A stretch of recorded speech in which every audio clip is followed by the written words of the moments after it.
I guess I just don't have what it takes. What do you mean you don't have what it takes? I freeze up. I get about one line into my speech, and then I don't remember what it was I was going to say. People like you are naturally gifted. I'm naturally awkward. You've got confidence, and that's practically all public speaking is. Did you hear how they cheered after your last speech?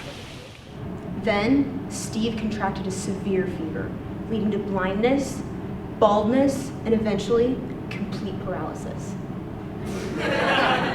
Is it true or not? That, you'll have to decide for yourselves. As for me, I will never again look into the eyes of the Jesus mural.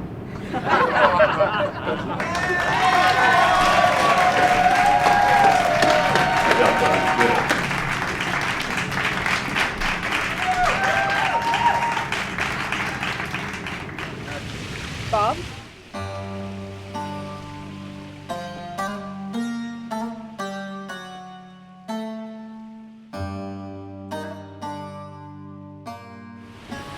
Bob. I think he just blinked. Bob, it was a joke. You can't even hold eye contact with him. He's looking up. But see, that's what I mean. How did you think of that? It seems like all I could come up with is a stupid speech about waiting. Or like waiting to fail this class. Your speech wasn't all that bad.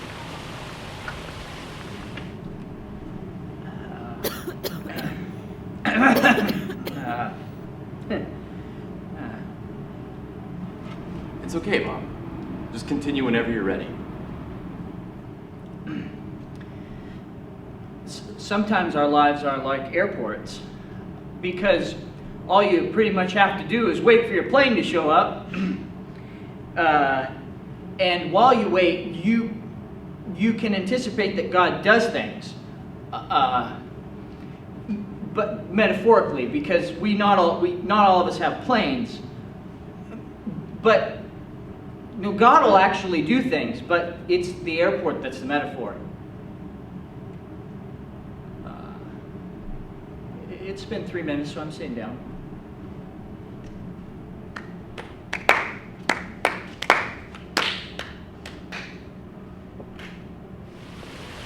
Your speech just needed a little more practice. I practiced at least an hour. I usually spend 5 minutes on my homework. How long do you practice? I thought a lot about it. Hey, at least you're getting a second chance. Yeah, thanks to you. Yeah. Bob, how are you doing? My ego feels like it wants to crawl into the corner in the fetal position and cry. But other than that... What happened? I guess I'm not the speaking type. That's outrageous. I didn't think I was the speaking type, but then I joined debate in high school. But I learned it doesn't matter what you say, so long as the audience likes it. That's an interesting idea, Betty. In fact, I think you should help Bob with his speech. What? That's great. Thank you, Prof. Thank you, Betty. The worst part about having to prepare a speech is having to do it all by yourself. Well, don't worry. Betty won't let you down. Listen, Bob, I really don't have anything to teach you. You've been listening to the same lectures I have. What are you talking about? You did debate in high school. I gotta go. You just keep practicing, and I've gotta meet Dr. Barry H. Corey. Hey, you know what? We're all friends here. You can call me Mr. President. Hey, you know, I couldn't help but overhearing you guys talking. It sounded like you were saying something about public speaking. I don't know if you know, but I've done my fair share of public speaking in my life. Well, the Olympics are over, and this is the opening ceremony for BBIOLA University, so let the year begin. You know, guys, if there's one thing any good public speaker needs to know, it's they've got to have field experience. You know, you got to get out there, you got to get your feet wet. Now, who was it who said our lives were like an airport? Sometimes you got to take a connecting flight on the way to your destination. Seriously, though, who wants to stop at Phoenix on the way to Minneapolis? Never mind. You know, there's something magical about those bells, isn't there? I guess that means it's time to go. Okay, see you later, Mr. President. No, not me. You!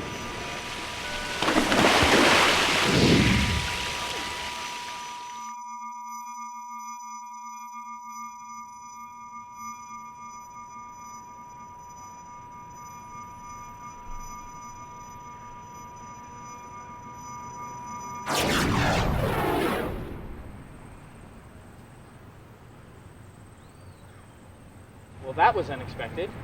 Which part? That the president of our university just threw us into our fountain, or that said fountain just teleported us to who knows where? Well, both, actually. We're not even wet. Maybe we ought to call for help. Hello? Is anybody out there? I meant on our cell phones? Right.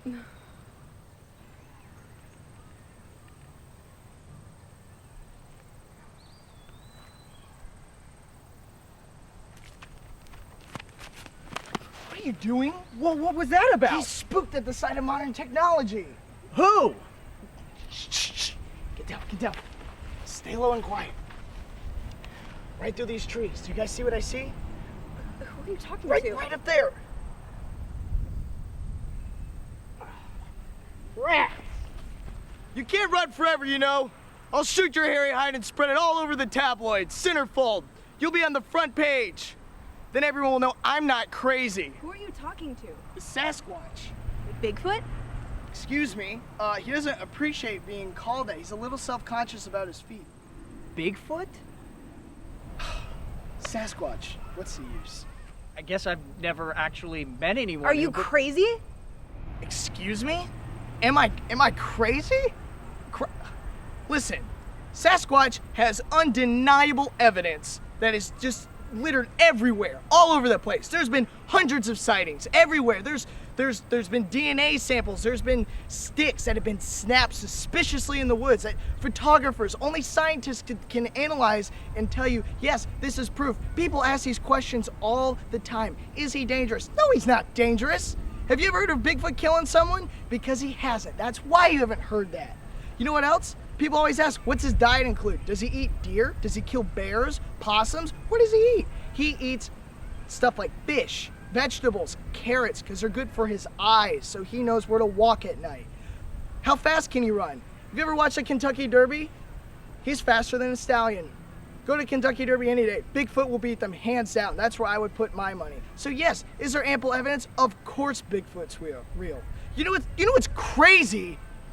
Is last month, they said in the news they found Bigfoot dead. They found the Sasquatch, the mighty Sasquatch, dead in a freezer, and they sent the lab samples off to prove it. You know what? It came back as a hoax.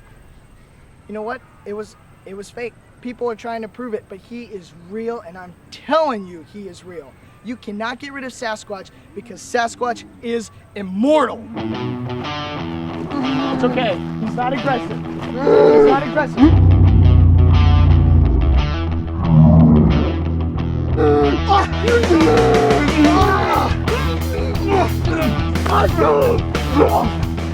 That's my foot!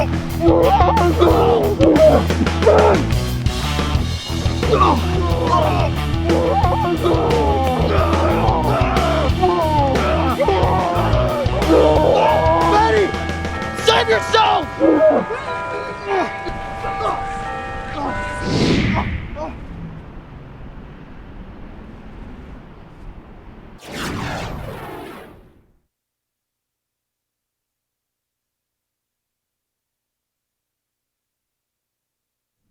Good. That's the last of us. Lock the door, if you will.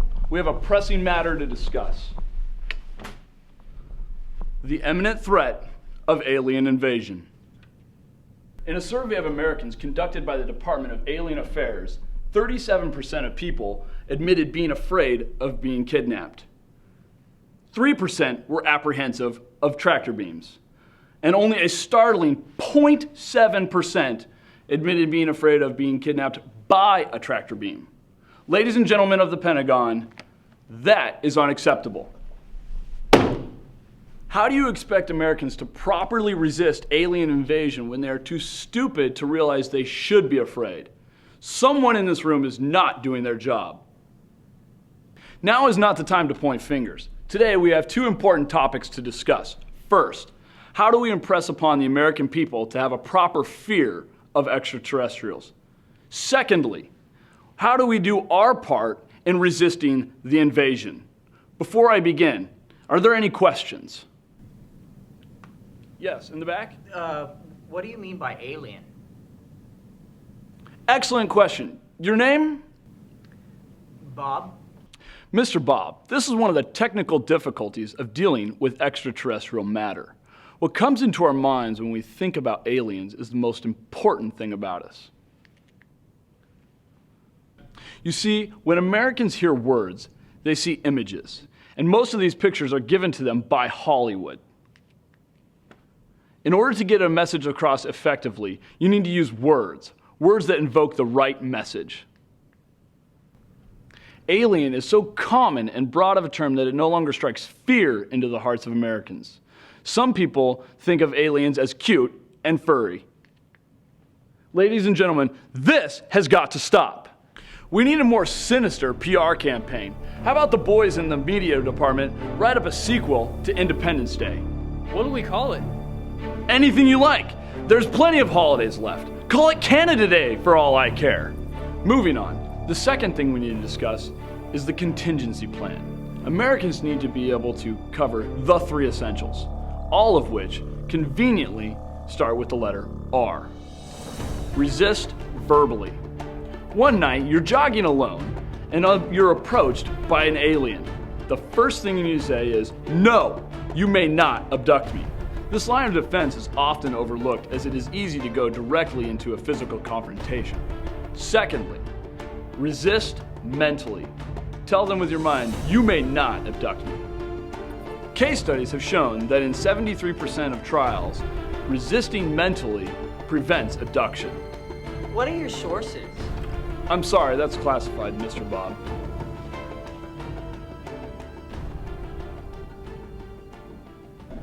Are you trying to get us in trouble? I'm just trying to blend in. Listen, I didn't believe in teleportation, and we've done it twice. And I didn't believe in Bigfoot, and now we've been attacked by him. What's next, aliens? There's more important things for us to be figuring out, like what the bells have to do with everything. We've heard them both times before we've gone. Bob? I think it's time to resist verbally. I don't care how crazy everybody is. I don't believe it. Come on, bells, do your thing. The mighty fortresses are gone. It's not working. Let's go. If it comes to a physical confrontation, remember, go for the eyes. Help! Help! We're being invaded! What more do you people want from me?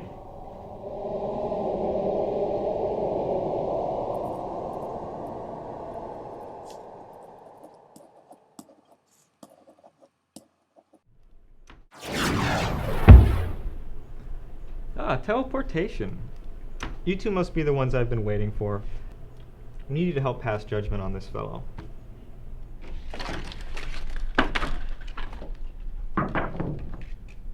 Remember, blend in. Yeah, we made it. And, you are? I'm Captain Planet. So like earth, fire, wind, water, and heart? Aren't you supposed to be blue? No, I'm not Captain Planet. I'm Captain Plan It. You know, like, prepare it, organize it, think it through. Then what's your superpower? I have the gift of bureaucracy, which is why I was called upon here to head up the tribunal to reevaluate the hero license of William Body Blocker, or Bill for short. World peace is only one body block away. You're one body block away from suspension, which is what these two are here to decide. So tell me, how long have you had your heroing license? I remember it so clearly. I was on the playground, digging in the sandbox. And 2 kindergartners were fighting over whose turn it was with the dump truck. I walked up to them and picked them both up in each hand. And I settled their dispute. I knew that was my calling, to be a superhero. I applied for my license shortly after that. You were that strong in kindergarten? No, they were in kindergarten. This was last year. So you've been licensed 1 year, and in that time we've had a dozen formal complaints. 2 teenagers reported that they were mauled after exiting Blockbuster. Mauled? They were about to rent Battlefield Earth. I had to stop them from that atrocity. Have you seen that film? After all, I am the body blocker. The city bus company reported damage to one of their vehicles at the intersection of 4th and Main. I was helping an elderly woman cross the street. The same old lady that was hospitalized after she had been shoved on the sidewalk. The hand signal turned red. I had to move her. And these are not even the most egregious offenses on your file, Body Blocker. What do you have to say for yourself? I've always felt I was supposed to be a superhero, even if I haven't always done things right. But after all, if everyone's super, then no one is. Is that from The Incredibles? I know too that with great power comes great responsibility. Spider-Man? But frankly, it's not who you are underneath, but what you do that defines you. Batman Begins? And I do body blockage. No one else is qualified to do that but me. My metachlorian count is off the charts. Star Wars? And deep inside, in the hero places of my heart, I know that everyone deserves a chance to fly. The musical Wicked? I haven't anything else to say. I am Iron Man. Da na na na na na na na na na na na na. Yeah. So, what does the jury say? Should we suspend his license? Betty, your thoughts? You first, Bob. No, I insist. You're the expert on blending in. You're the expert at public speaking. Excuse me. Well, Mr. Blocker, I feel bad having to pass judgment on your case when we've only just met, but I'm concerned that your knowledge of superheroing doesn't go much further than Hollywood. Don't you agree, Bob? No, actually. Did you see how he controlled his physical presence during his speech? If he can do that here, he can do that on the job. But all he said were cliches. It doesn't matter what you say, so long as your audience likes it. Bob, he's an idiot. So what is the jury's decision? Should the Body Blocker keep his license? Yes!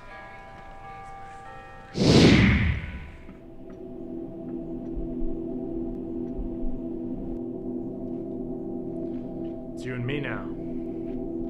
So how's this gonna end?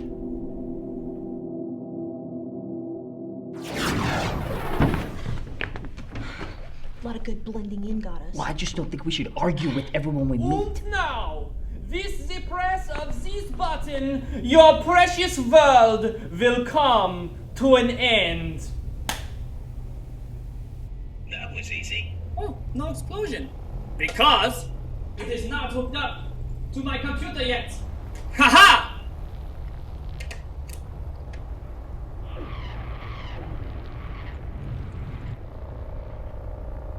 Not yet.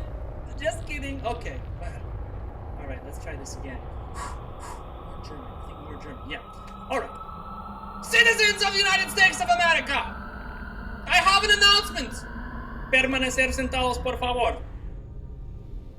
I have an announcement. Please adjust your TV sets so as to get...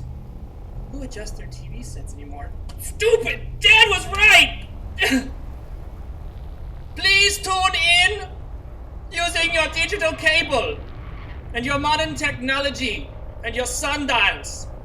He gives speeches like you, Bob. Have you noticed how fat and pathetic your little lives have become? Oh, we thought maybe going to space would help us. It hasn't. People commit suicide. People still die of hunger and AIDS and cancer. But I am here to remedy all of that. For I am like Noah, but backwards. I shall gather all people into one city by force of collecting all of the food into this city, and then I shall destroy them all at once, leaving only uncivilized people to go about their happy business. Now, why would I do this? As Priest Shrek once said, just because God does not exist does not mean that he won't exist. I am the evolution of God. I am here to protect you from yourselves and your pathetic existence. Now, how does this plan go forward? We've got to do something to stop this. What can we do? We've got to steal the button. So you have one continent with one big farm with many farmers. And all of us useless people who sit around talking all day, going to school and typing on the little laptops, would have to come to Pangea. And once Prime Minister and Andrew Lloyd Webber has been reinstated as... Would you rather take your chances with the end of the world? Then he shall collect all of the animals from zoos into a single national zoo. And once the bunnies have been trained to break down the electric wires by which we communicate electronically like I'm communicating to you right now, do you see the irony? They will chew through the wires. I'll get the lights, you swipe the button. I have terrible night vision. I don't care, we have to act now. All of the wires in the world! So prepare for this. Prepare, citizens of America.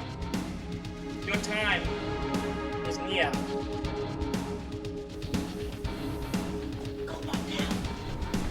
Something is going on around here. Now! Sorry to keep you waiting. If the suspense is killing you, beware. This button will kill you immediately. For the book of the peppers. I know you are in here. I have velociraptors. Be warned. They are very hungry. Do not be afraid. If I do not kill you now, you will perish in flames with the rest of the whole world. You there, give me back my button. Emergency detonation! Say goodbye to your parents! Give me the button! No! Where are you? It does not matter. The velociraptors will eat you. And I have my button. So the plan shall go forward just as... Sleepy gas? That was not supposed to be until nighttime. Guten Tag. That was easy. Way to go, Bob. Hit the knockout gas. You're the one flipping all the switches. You're the one fumbling around in the dark. You're the fun. Oh.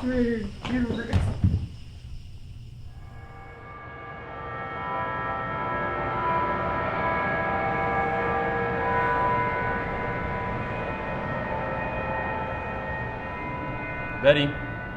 Betty! It's your turn for your speech. Bob. Betty, it's your turn. Let's not waste any more time. All right. Did you want me to give my speech? Unless you have a song or dance prepared. Okay. Hi, everyone. One of the most famous and easily identifiable landmarks on BIOLA University's campus is the Word. The 40-foot-tall painting graces the southeast wall of the Bardwell Science Building and is more generally known as the Jesus mural. Created by Kent Twitchell in 1989-1990, this painting is not only beautiful, but it has a lot of deeper layers to its meaning. But today we're not going to talk about the deeper layers. Today we are going to explore the scary and potentially dangerous implications of having a giant Jesus looming over campus. Have you ever exited the caf and you're chatting with your friends and suddenly you feel self-conscious? Like you're being watched? Or you just wonder, have you broken contract or said a bad word or...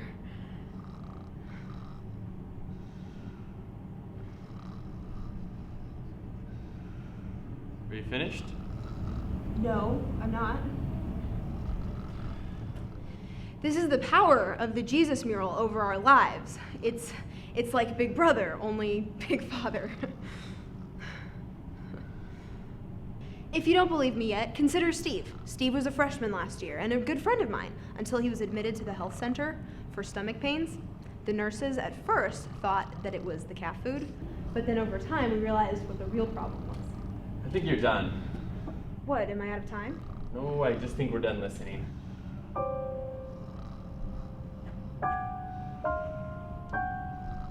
But it gets funnier. Next speech.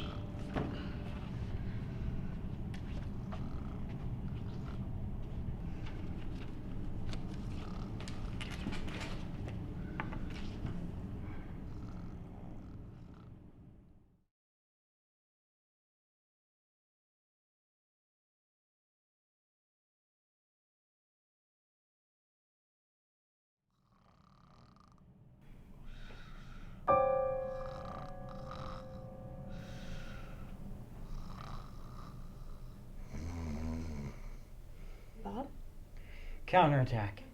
Bob, Betty? Was I dreaming? why didn't you help me back there? Back where? When I was giving my speech, you just sat there.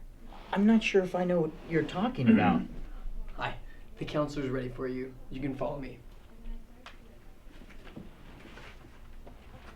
It was you, Bob. You had sunglasses and a leather jacket. I don't even own a leather jacket. Welcome. It's so good to meet you. I'm Dr. Jill, Family and Marriage Counselor. Hi, I'm Bob, and this is Betty. Why are we here? You know, that's a great question to start us off. Why are you here? No, really, I'm asking. Uh-huh. No, really. I'm not sure I follow. This is the sixth time we've randomly shown up places. It's not getting any better. We've tried running away, going with the flow. Fixing the problem. And still we're here listening to speeches over and over again. It doesn't make any sense. I'm at the end of my rope. I see. I want you to know that you're safe here. But you can't expect things to happen overnight. It takes time. And most importantly, patience. But you don't understand. Something's happening to us. Help me understand. I'm listening. It all started at school. Geez, it feels like years ago. I was failing at communications, and Betty stepped in to help me out. But the new university president showed up and pushed us in the water. Seriously, he pushed us. And the next thing I knew, we were in the forest together. It happened so fast. Then out of nowhere, Bigfoot shows up and tries to kill us. Yeah, not to mention the alien, the superhero, and the mad scientist. Betty had to go saving the day. And then Bob says nothing as I'm dying in speech class. He just sits there with a smirk on his face. I keep telling you, that wasn't me. Wow. Your case is complex. And this is your 6th time in couples therapy? No, we're not a couple. It may be premature to call it quits. No, she doesn't get it. It's okay, we'll just... It's not okay. Listen, I don't know what you want from us, but this is a waste of our time. Wait, let's try one last thing. I find that one of the most insightful things is to talk about your anxieties and fears. Bob, what are you afraid of? Well, I had this dream. Dreams. Dreams are good.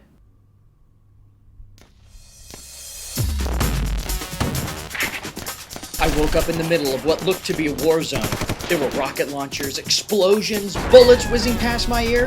Before I knew what to do, they needed my help. We need your help. But I'm not a Marine! You are today. The battle was long and hard, but the enemy was advancing. We needed to hold the line. We need to hold the line. What do I look like, a Spartan? You will. With this.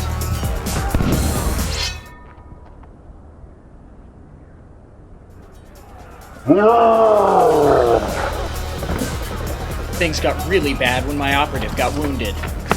You're wounded. I'm fine. I need you to go get our reinforcements. They're over that mountain. Give them the signal. But I can't fly. Are you sure about that?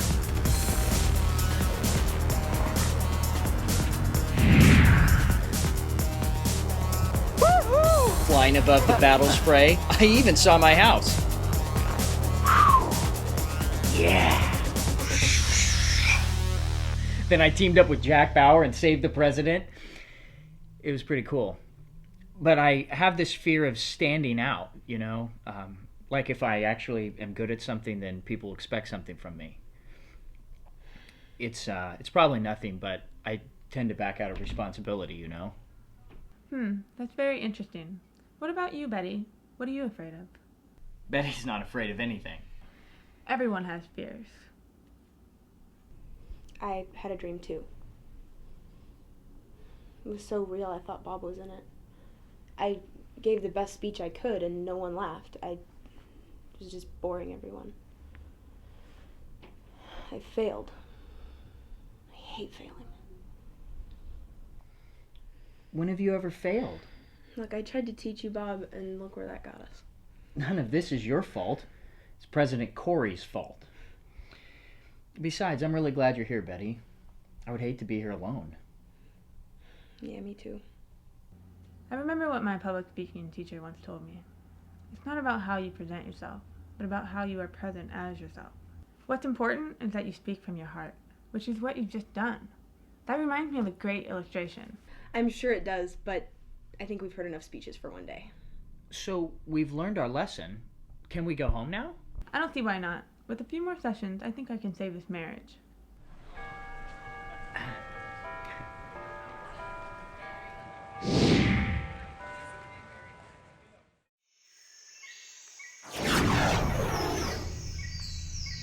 You have got to be kidding me.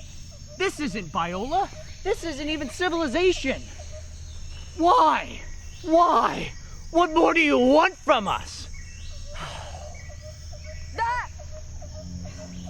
Don't move a muscle, lad, or I'll run her through. Now where's the treasure? Yeah, treasure. Don't do it. I don't know where the treasure is. But you're standing on X marks the spot. I thought we were through with this. Quit your jabbering or I'll cut out your tongue. Nessa, I don't mean to disagree, love, but I think cutting out her tongue would do more damage than good with all the bleeding and the screaming, and I just don't want that on my conscience right now, so...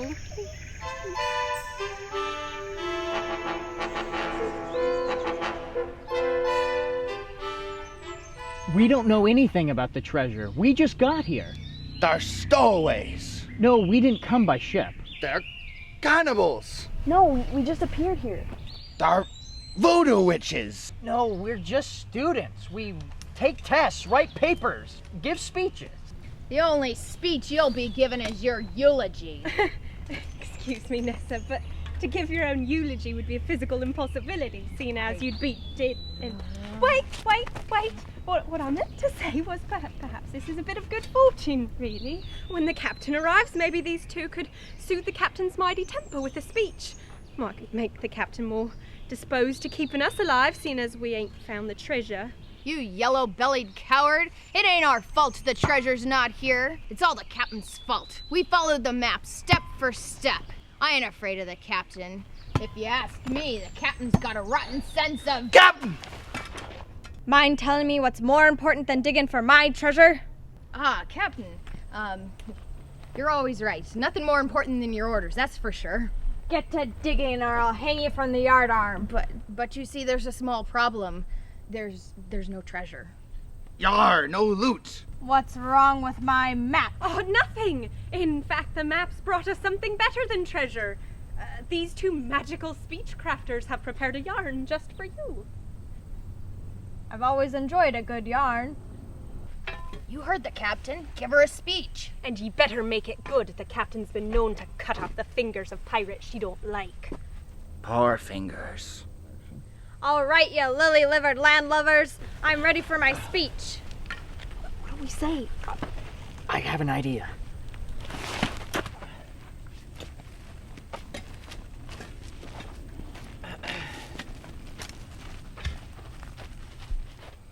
Our lives are like an pirate ship.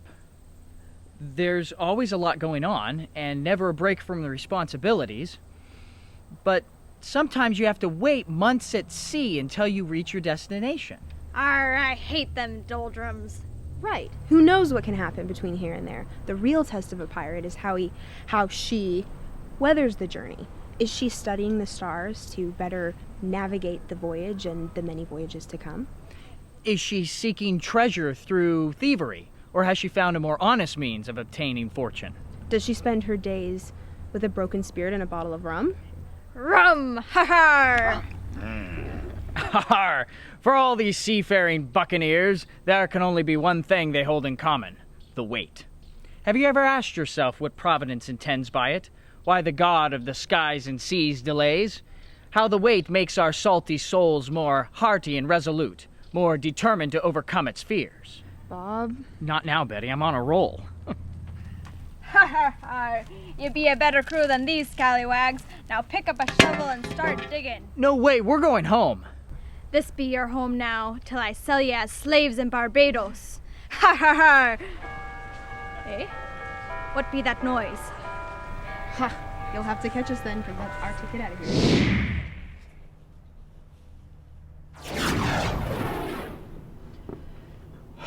Safe. Hey, you guys are back for your second appointment, and are these your friends? You can't get away from us that easy. No escape.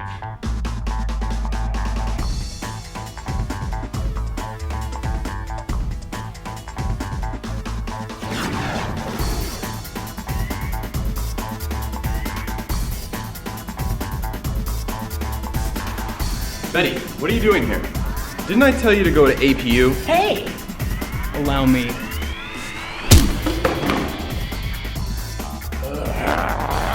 Bob, Betty, run!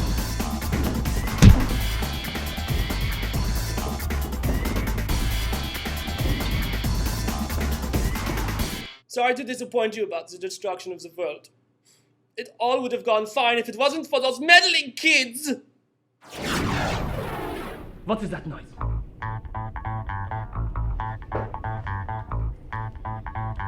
Velociraptors, attack!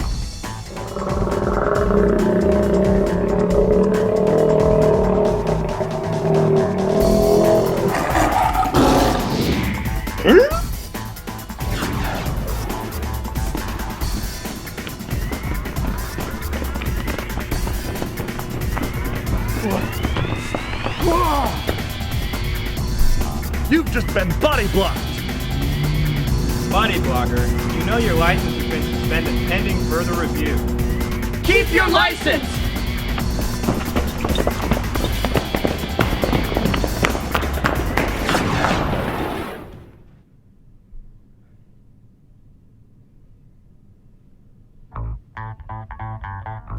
And since the implementation of my preventative system, we haven't had a single abduction. It's too bad we had to lose those brave souls. We'll forever remember Bob and Betty.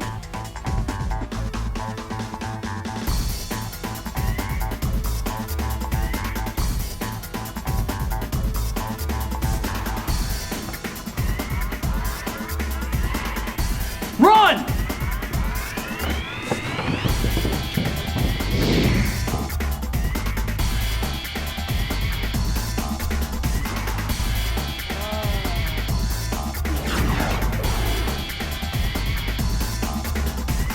Yar! Is that Bigfoot? He does not like to be called that. What? Bigfoot? Save yourself!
I think I'm gonna pass, Betty.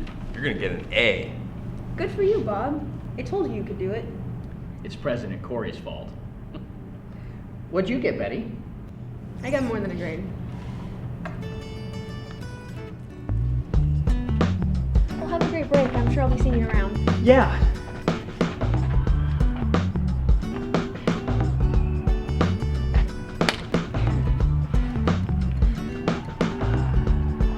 So you want to go for coffee sometime? I'd like that.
Harry Corey? Mm-hmm. New Testament class, huh? I think that can be arranged.